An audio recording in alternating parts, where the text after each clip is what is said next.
Hello and good day. I'm Greg Daughtry with the Mother's Best CBD Wellness Company, along with my friend and elite athlete, Robert McBee, hailing all the way from Clover, South Carolina? York, South Carolina. York, South Carolina.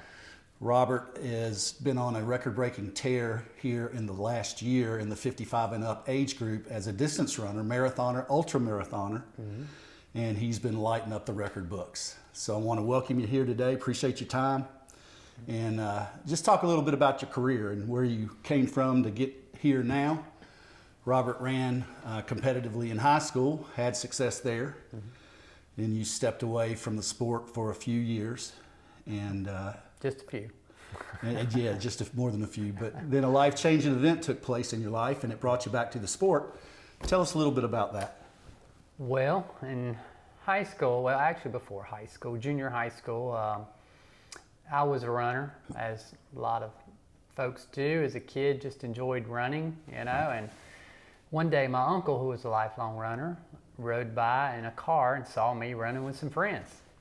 And he actually noticed that I was pretty good. So he asked me if I would go running with him that weekend. So we ran about 5 miles that day. And then turned around and went back home and ran another 5 miles. So my first run ever was 10 miles. And I was just a natural. And my uncle just kept looking at me and saying, "Are you okay? You okay?" And I was like, yeah, I'm good. So the next weekend, he actually talked me into running my first half marathon, which I won my age group in. Awesome. So I was just a natural, especially at long distance. And ran many races with my uncle. Even traveled to several places, even the Marine Corps Marathon in 1982. That's impressive. And then as I got older, I went to the National Junior Olympics, did well there. Never really had a coach, that could give me good guidance, training plans. But I did really well. Went to the Nationals, actually. And then I just walked away. Ran for high school cross country and just went through a phase where I just said, I don't want to do it anymore. I've lost that fun that I was having and walked away and didn't run really for about 33 years. Little events, 5Ks with my daughters, or, different events like Let Me Run, things like that, but not a lot, maybe a couple. And on my 48th birthday, my uncle asked me if I would come to his house. And me and my kids went to his house and he tried to convince me to run again. Now, it had been over 3 decades. It had been 33 years exactly since I'd competitively ran or even ran, on a daily basis. So my answer was no. He was very persistent. He said that I would do great things if I did.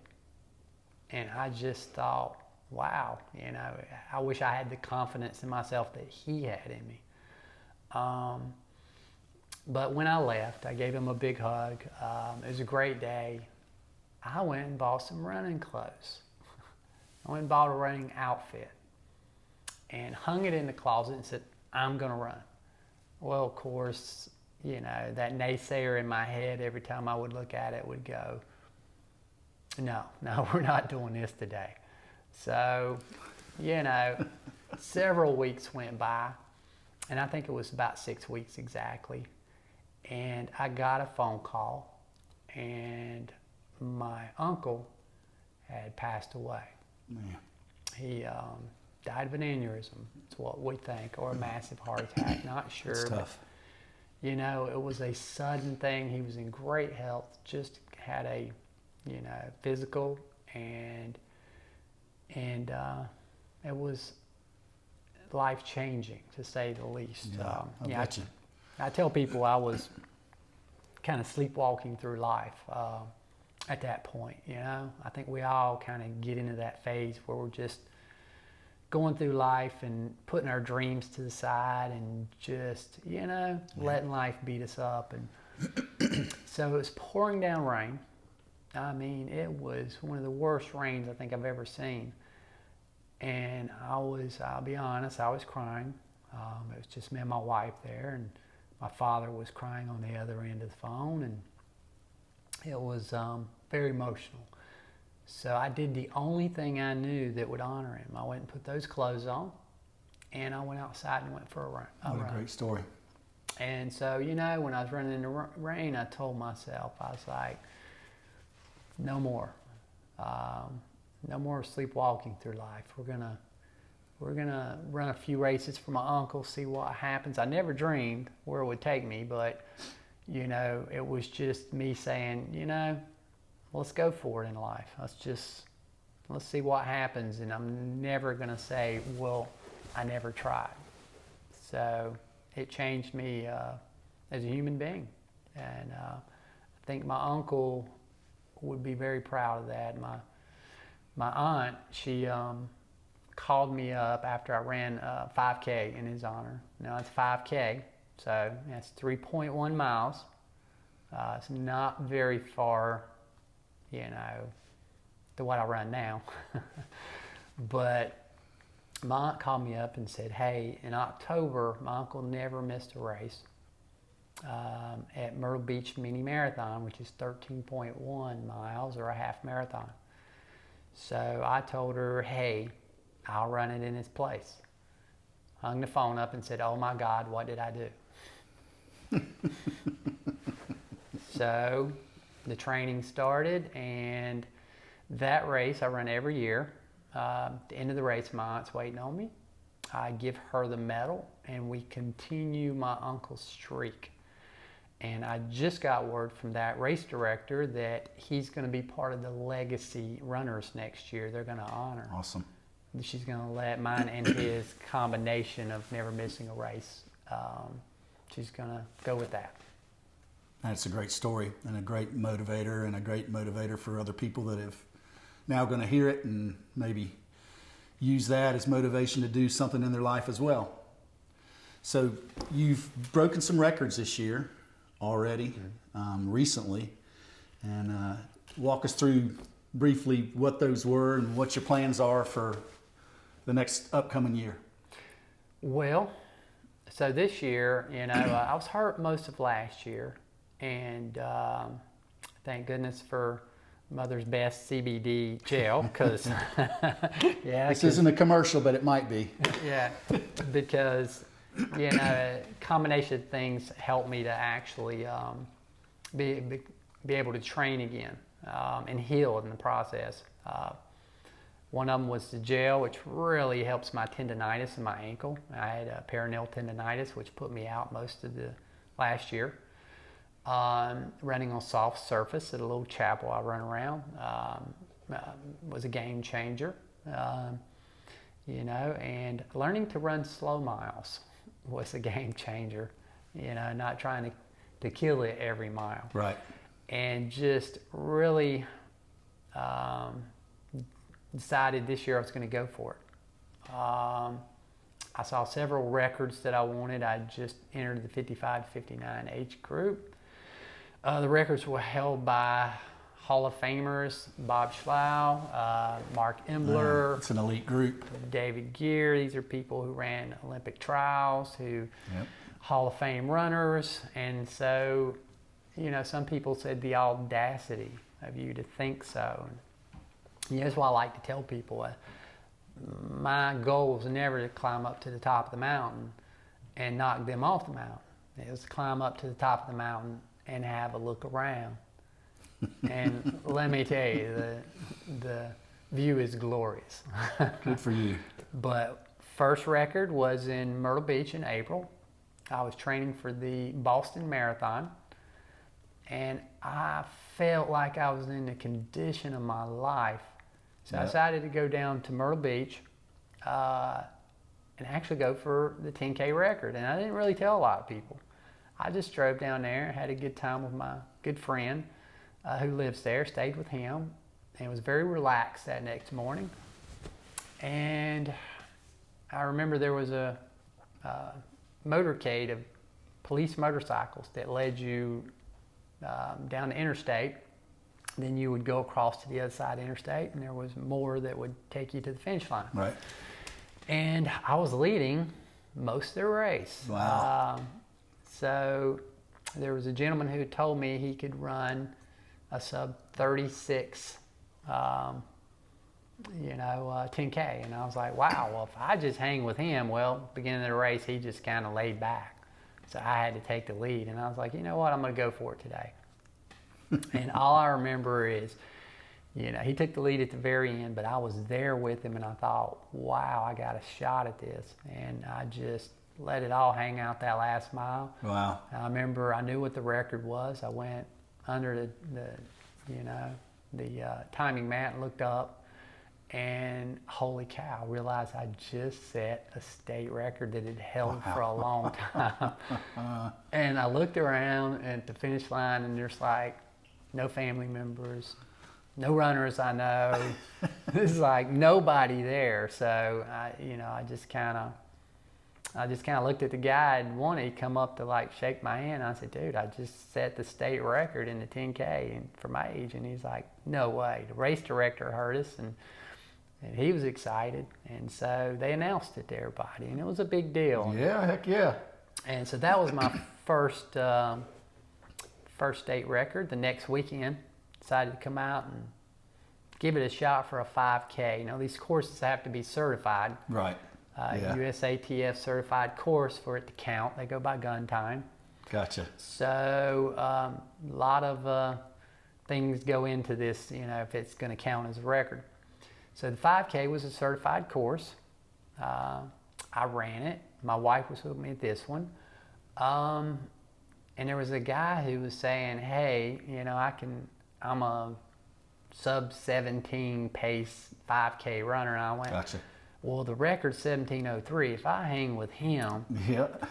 And so that was the goal in that race, and just hung with him as long as I could. And when we turned around, I was on his footsteps.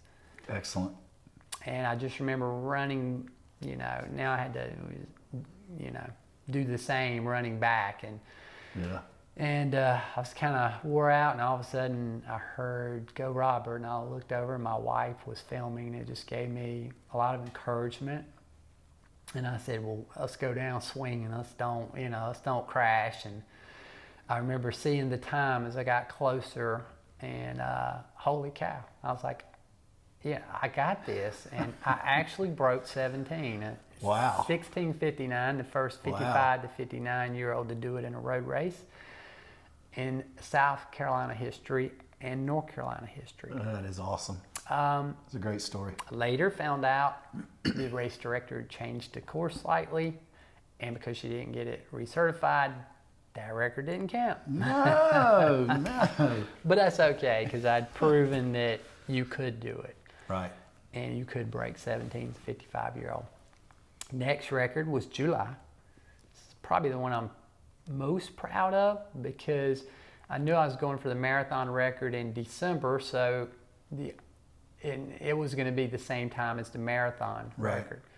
So I had to do it in July, which is the only other time you could do it. Not the best time to try to set a record. Prayed for good weather. Everybody thought I was crazy. And it started at about 78 degrees, 99% humidity, and got into 85 when I finished the race. Man. And this was ultra marathon, right? Ultra marathon. 31 miles? Yep, 31 mile, 50K. That is a long way. 31 miles, and so I started cramping about mile 18, but just hung in there and decided not only did I want to go for the record, I wanted to become the first South Carolinian to break 3 hours and 58 minutes. So went for everything and ran it in 3 hours, 57 minutes, and 31 seconds. And fell over, and I've seen video at the finish of line. you just being in complete and total agony as you cross the finish line. Yeah, most pain I've ever been in. Yeah. A marathon can really, beat you up, but boy, 31 miles in 85-degree weather. 99% humidity. Mm-hmm. It was brutal, but the cool thing about that race was there's a Hall of Fame race director that puts it on, and just to get that acknowledgement of, wow, you just did something special. At my race, that was cool. That was really cool. I'd say. So that was the second official record. Then the third, of course, was a marathon. That was just last weekend. The marathon, I raced and trained for all year long, and was looking for good weather. And on race day, it wasn't horrible. It wasn't great. There was that 98% humidity, that high humidity again, which, it's my thing. It likes to follow me around. But it was only in the low 50s. So it gave me a chance, and it was overcast. So the great Mark Embler, like I said, Hall of Fame runner from Southern Charleston Hall of Fame, from South Carolina Hall of Fame. He's won the Cooper River Bridge Run, the only local to ever have done it back in 1981. His resume just goes on and on. So he was at the race. I started in the elite corral and was kind of, not real nervous, but then all of a sudden I started hearing people mention my name in the elite corral, and like the whispers were going around. Everybody knew what I was there for. And some people would come down from Columbia just to watch and root for me, and I didn't know them. So I'm starting to realize this is a big deal because I kind of represent the non-elite runners, and I'm not like, anymore. Not anymore. I think they know who I am now. But Mark Embler, the actual record holder, come up to me and we talked. And he told me this great story. He said that the decade before that he'd won it, that the great Bob Schlau, who, by the way, when I was in New York, I met Bill Rogers. Oh, wow. And Bill Rogers asked about Bob. Right. And he talked about how Bob had showed up to L.A. in the early 90s and kicked his and Frank Schiller's butt. So for those of you who don't know, those are the two greatest men marathoners in American history, most famous. And so I'm like, holy cow, yeah, I'm going after one of his records, So here's Mark, and he tells me a story where Bob was waiting for him at the finish line to see if he could actually break Bob's record. He broke it by just a few seconds. Wow. And he's telling me this story. Little did I know, how important this story would be later. And I just remember thinking, wow, I want to be part of that history. I want to be a part of that. I'm going to give it I'm going to run a smart race, give everything I got, let the chips fall where they may. It gave me peace. It's the best way to say it. I got you. And so I started the race just calm as could be. Never really panicked the entire day. And the good thing, because when I crossed the finish line, I had broken the record with the gun time by 1.45 seconds. That's razor thin. So Mark Embler, was waiting for me at the finish line to see if I would break his record, just like Bob had done for his record. Right. So he was the first to congratulate me. There was that moment I could tell he was sad. He just took his record. Well. But then it was like, and someone was filming or taking pictures of it at the time, and they captured the moment so good. Then he just smiled and congratulated me. Is shaking hands of mutual respect that we have for each other. That's awesome. And I just I hope if I lose that record one day, I'm there to congratulate who takes it from me and be as gracious and smart. Right. But then we find out it's 1.45 seconds. So in 20 plus years, the record's been held by 3 people, 2 Hall of Famers, and then me. Soon to be Hall of Famer. Hopefully. And, 3.45 seconds separate all 3 of us. Wow. And our records. Man, that is a great story. You've had a record-breaking year for sure. I know you got some other stuff up your sleeve. What are your plans for the next 5-6 months?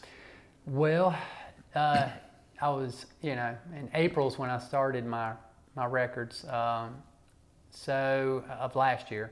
So now I'm gonna really get to enjoy some good weather. Hopefully, this February, March. I'm training for Boston again. I've ready to be my 6th Boston in a row. Wow. And, usually my records will all revolve around Boston, and so I'll come out of training to go for the 12K, the 15K, right, and the 10-miler, and maybe even the half marathon record. So if I take 2 more, it means I'll hold more state records than anybody in the history of my age group in South Carolina. That's just got to feel great. It does. To be honest, it feels great.